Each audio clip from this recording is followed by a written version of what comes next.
Hello, Cancers. Welcome to your love, romance, and relationship reading. So, first of all, I have a little bit of start, stop type of energy between you and another person.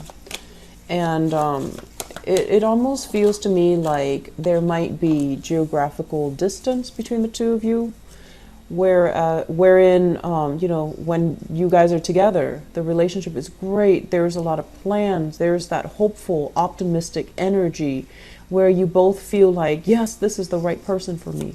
And then when you're apart, you're kind of caught up in your own life. They're caught up in their own life. And then, there's the relationship feels like it's stalled, or there's almost like lack of consensus about where are we headed? What are we planning to do?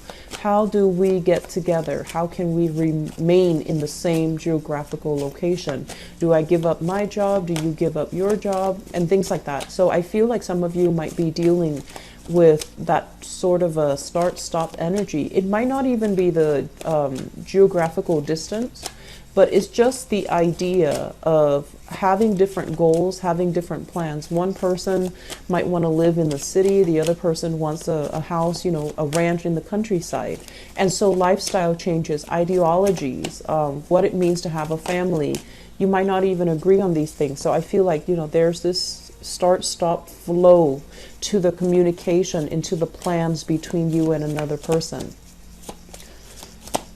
I'm feeling as well, there's a lot of, it's almost like life for one person is accelerating and then life for the other person is stagnating.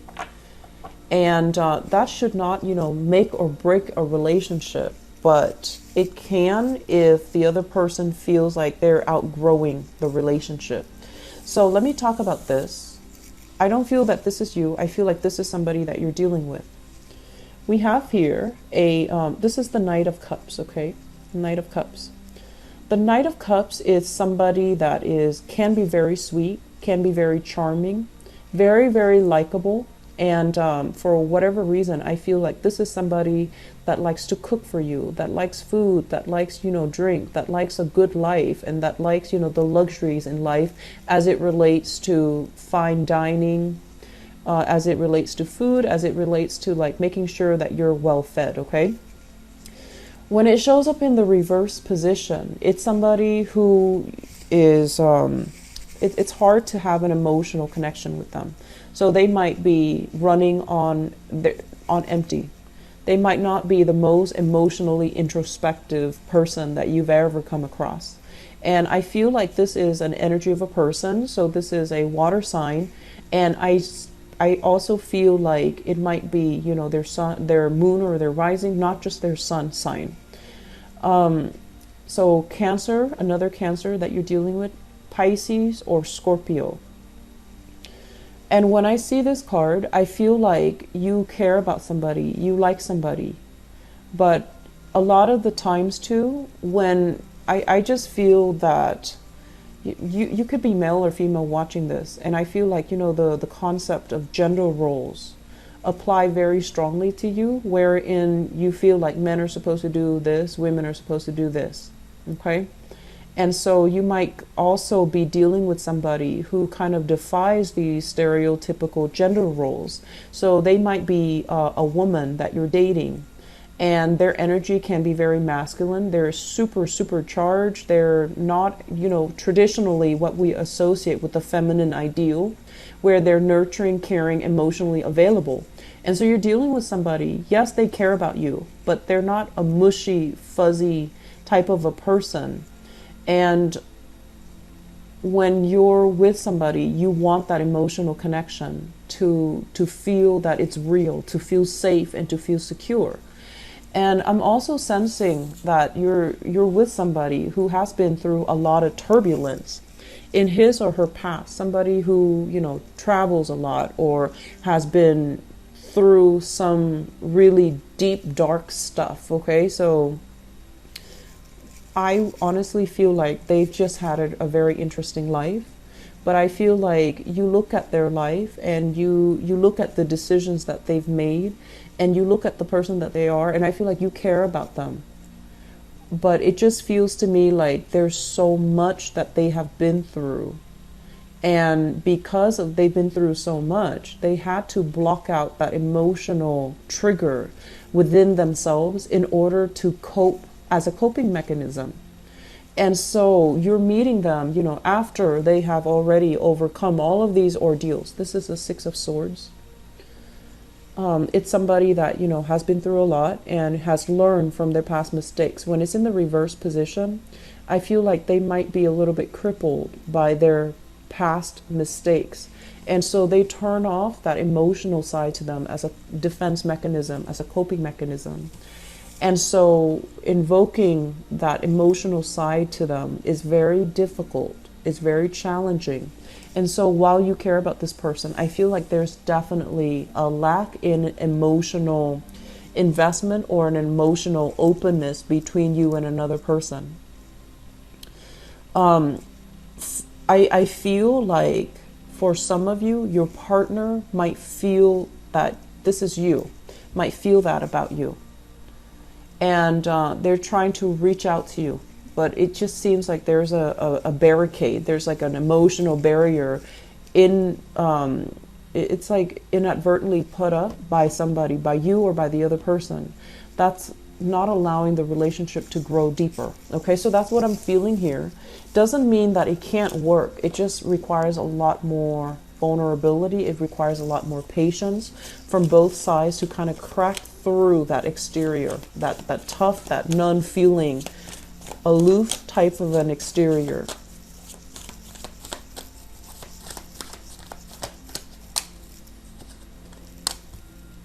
Oh, you're coming out again.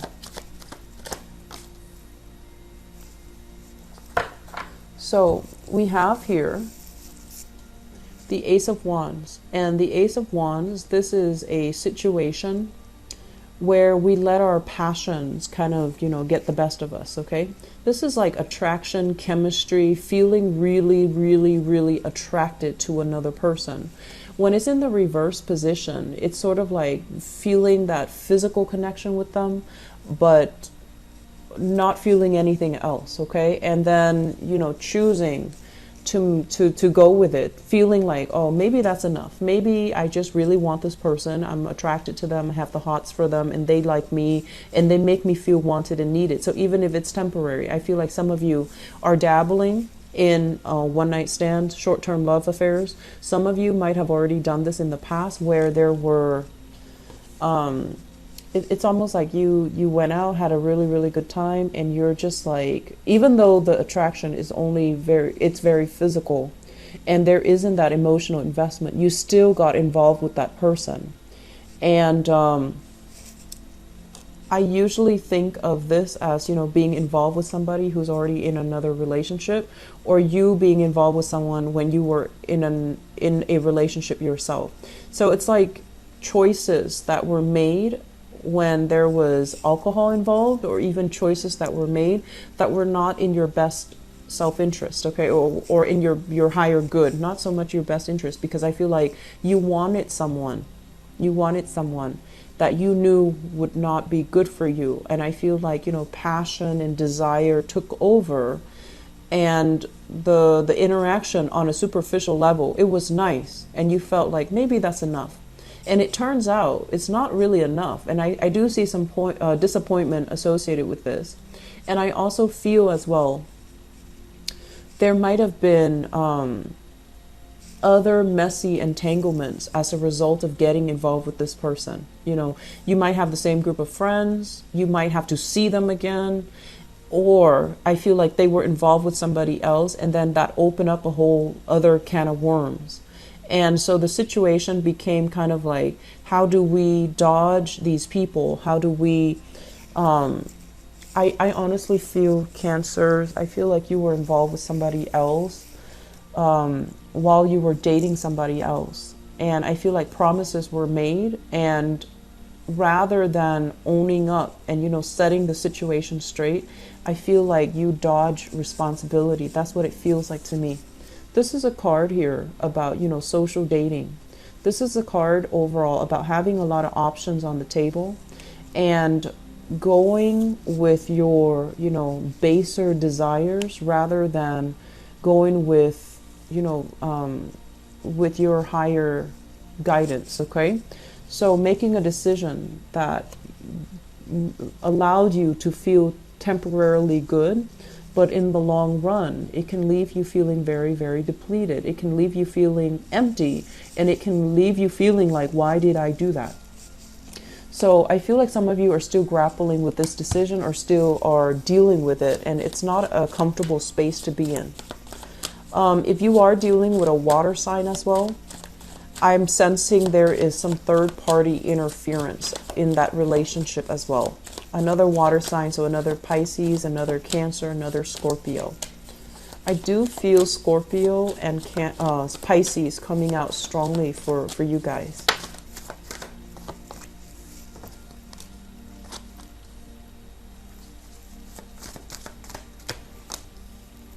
Okay. So for those of you who are dealing with a fire sign, I really like this card because I feel like this is, it's not something that you see in the traditional Rider-Waite deck with the Page of Wands, but this Page of Wands is very, very elegant. I like the depiction of it. So first of all, we have a fire sign. This is the Page of Wands, Sagittarius, Aries, or Leo. This is somebody I feel like quite exotic looking, really beautiful, dresses well, takes care of herself, grooms her hair or his hair, and they're adventurous, but it's almost like a fire sign mixed with some type of Virgo, where they're really careful about their appearance. They care about the way they look. They care about the persona and their appearance. Not in just for vanity reasons, but I feel like it's because they do care. When they're with you, they want the way they look to be a reflection of you. They want you to be proud of them. They want you to be happy with the way that they look when they're with you. So I feel like it's somebody that is very, very considerate, very kind, very loving, and very nurturing. They like adventure, but I feel like, they're kind of scoping the horizon for somebody that can be a life partner to them, but also can be somebody that they can have adventures with. So they're looking for a best friend as well as a relationship partner. So they do want that, spirit of adventure, but they also want someone they can emotionally connect to. For some of you who are dealing with this fire sign, we have here the Two of Cups, and this is a really, really beautiful energy. This is somebody that you really like as a person. This is somebody that I feel, the meeting might have been very fated, might have been very serendipitous, the way that you met, the way that you came together. And you might as well have mutual friends. So it might start out as a friendship. It develops into something more. So you have a great deal of respect for this person. Between you and this person, the love, the passion, the chemistry, the friendship is really, really strong. It's very solid and it's very stable. However, there's an element here about how is this going to work? How are we going to work things out? How are we going to be together? I feel like there might be some logistical issues between the relationship or in affecting the relationship. And if they're at a distance from you, that might be it. You're trying to find ways to navigate the situation. You're trying to find ways to make things work. You're trying, that this is a really good person. And usually, they're fire, you're water. So there's an element here about needing to really know each other in order to make things be a lot more harmonious, in order to understand what the other person means, and in order to ensure the long-term longevity of the relationship. When it comes up in the reverse position, I also feel Cancers, you might be hiding something from this person. They're 100% in, I feel. They're honest, they're faithful, and we have this magician energy here in the reverse, which means there's something that you might be hiding from them. There are some things that you're not sure about, but you enjoy the interaction between the two of you. And so if you are dealing with this person, aim to be very, very straightforward, very honorable, because this is someone that they need to really look up to and admire their relationship partner. Otherwise, they wouldn't be around. So if you fall from your pedestal, that's it. They're not going to look at you twice. You know, they're not going to waste their time.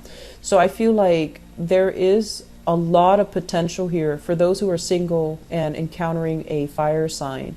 Sagittarius, Aries, Leo, Sun, Moon, or Rising. There's great chemistry, great rapport, great friendship that can be had with this person. But I feel like you're not really sure if you want to pursue things further, or you're not really sure. You're trying to overcome some obstacles that's preventing the two of you from coming together. I hope you're trying to do that rather than, you know, trying to hold some information back from them. Okay? So operate more from the higher vibration when you make decisions. Okay? So let me see what advice do they have for you here for the month of November 2017 in terms of your love life, your romantic life, and your relationships.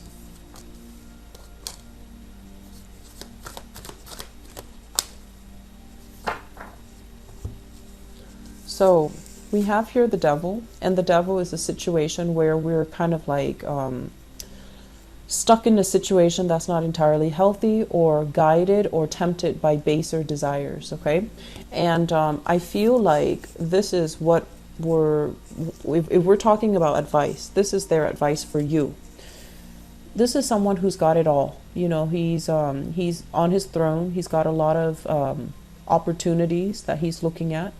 This is what I call like a very, very attractive person. He or she is quite flirtatious. They have a lot of people kind of throwing themselves at them. Okay, so I feel like this might be your energy, Cancers, where you're at a point where you have a lot of suitors.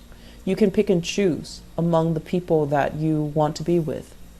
You also can pick and choose people outside of the relationship, and no one would find out, because, you know, you're smart, you're strategic, you know how to cover your bases, and you know how to influence a situation so that you don't get caught.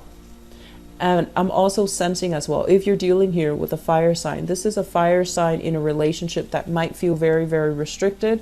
It's causing you a lot of stress and strain, and breaking away from this might be a good idea. If this is somebody that is overpowering you or is bringing you a lot of stress and a lot of strife, and they might be accusatory. Okay, they might have a very, very, very jealous streak. They might be accusatory.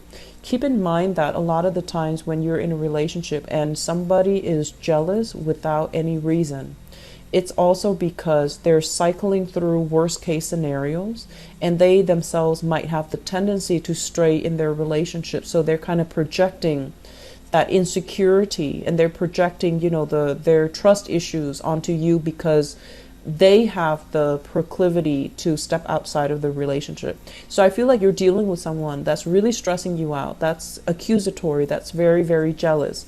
If that is the case, that is a very, very toxic relationship. So you might want to see yourself out. On the other hand, if you're kind of like on the, I guess like the flip side of this, and you have temptations coming into the picture, and you yourself, you're trying to keep yourself chaste, you're trying to keep yourself, you know, you're looking for that, not just a one-night stand, but like an emotionally secure relationship. You try to hold yourself back. Try to operate, like I said, more from the higher vibration of it. Don't do things you might regret. Don't step out on the relationship. And if a relationship is too restrictive, get out of it before you stray, or before the other partner strays. So I do see a lot of temptation coming into the picture. I do see you at a point where you can pick and choose. You can step out in a relationship and totally get away with it. But I feel that you're hesitant because you don't want to hurt other people. You're also in a relationship where you're hesitant to leave because you don't want to hurt the other person, or the other person you feel has a lot that they've been through already. You don't want to be, you know, that last straw that breaks the camel's back. You don't want to leave them at a point where they're very exposed and very, very vulnerable. So you're kind of biding your time. The bottom line is, I feel like the relationship is not all that great. I feel that the relationship is very fear-ridden. Okay, it's there's a lot of fears here, is what I'm sensing. So it doesn't seem to me like it's completely healthy. So, you know, see your way out, okay? So Cancers, I do wish you all the best. And if you're dealing with this, please, you know, reach out to family members, reach out for some guidance, reach out for help. And you need to start taking care of yourself, okay? Don't stay in a situation because you fear that the other person is going to turn for the worse, okay? It doesn't look to me to be entirely healthy, all right? So I hope that you can get yourself out of this. Please take care of yourself. I do worry about you and the Piscean people. I do worry about you, not so much Scorpios, mainly because you have such a good heart and you're too open. Your energies are very, very open, and you're susceptible to attracting people that might want to dominate, overpower, or even look at you more like a sexual conquest, okay? So just please be careful about that, okay? So take care of yourself. I'll talk to you guys soon. Bye-bye.